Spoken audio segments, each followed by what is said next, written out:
Brilliance Audio presents Pretty Girls Dancing by Kylie Brant, performed by Luke Daniels, Emily Sutton-Smith, Lauren Ezzo, M. Eldridge, and Dan John Miller. Whitney reached under her pillow for her buzzing cell phone, read the text on the screen, and smiled. "Are you coming?"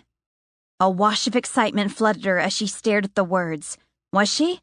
She'd changed her mind a dozen times since she and Patrick had come up with this plan. Had half expected that in the end, he would change his mind too. Ride a moped 12 miles, just so they could meet up for the first time in person? It had sounded thrilling when they'd started talking about it a couple of weeks ago. But now second thoughts dampened her excitement. Her dad would seriously kill her if she got caught. The text alert sounded again.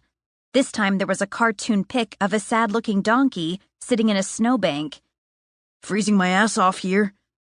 Delighted, she muffled a laugh in her pillow.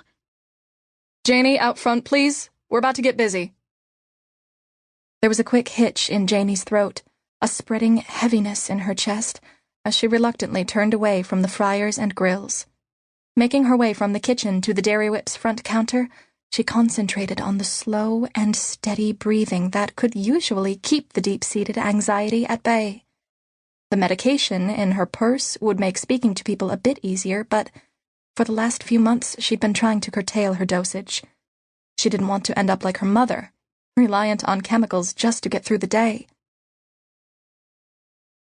A gaggle of high schoolers was crowding toward the front door, and she took her place next to a register, order pad ready.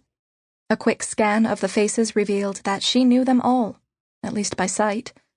They were only acquaintances because Janie didn't make friends.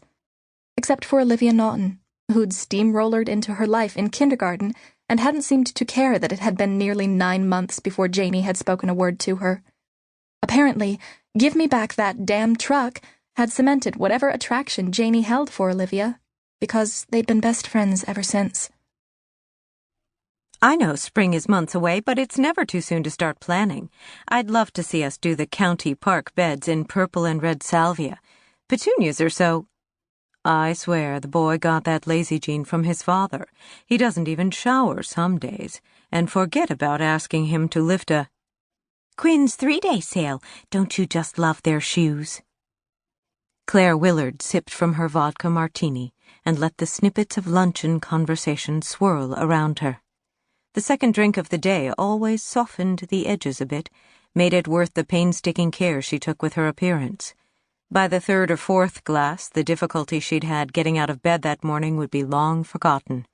She coveted the blessed numbness, guarded it closely, like the collection of rainbow-colored pills she kept secreted inside a tiny drawer at the base of an antique clock in her bedroom. Great news on the Turnbull account, Willard. Steve Grayson stopped David in the hallway, flashing his toothpaste ad smile. "You pulled that one out of the fire. Sometime over drinks you'll have to tell me how you kept them from following through on their threat to go with Samuel's marketing." The man stepped closer, lowered his voice. "I'm hearing murmurs of corporate espionage." "Espionage? That's water cooler gossip, Steve," David said easily. "Although I did discover some interdepartmental errors that almost cost us the client." His cell phone vibrated. Checking the screen, he saw that it was another call from Claire. He held the phone up. "I have to take this." With a wave, he headed toward his office, his corner office, and the symbol of everything he had that Steve Grayson wanted. There had been times in the last few days when he'd been certain that the man was finally going to get it. But yesterday, he'd finally prevented Turnbull from jumping ship, and today, his world was right again. Sleet pinged off the window behind Mark as he shifted awkwardly in front of the interview room. As miserable as the weather had become outside, given the chance, he'd switch locations in a heartbeat. The crowd of journalists danced and bobbed before him as the reporters jockeyed for position.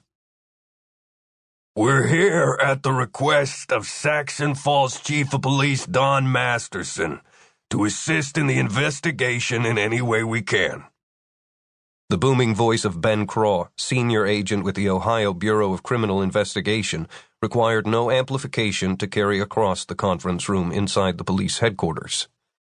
"Our first concern is to see that Whitney DeVries returns home safely.